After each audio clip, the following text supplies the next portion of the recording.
ഉജ്ജയിനിയിലെ ഗായിക ഉർവശി എന്നൊരു മാളവിക, ശില്പികൾ തീർത്ത കാളിദാസന്റെ കൽപ്രതിമയിൽ മാലയിട്ടു.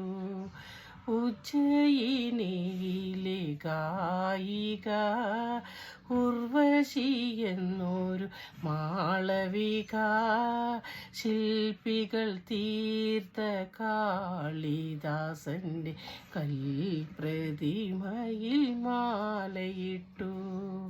ഋതുകന്യകമാർ നൃത്തം വെച്ചു, മുനി കന്യകയായി പൂജിച്ചു.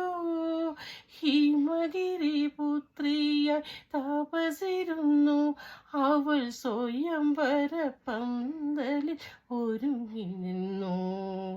ഉജ്ജയിനിയിലെ ഗായിക ഉർവശി എന്നൊരു മാളവിക, ശില്പികൾ തീർത്ത കാളിദാസന്റെ കൽപ്രതിമയിൽ മാലയിട്ടു.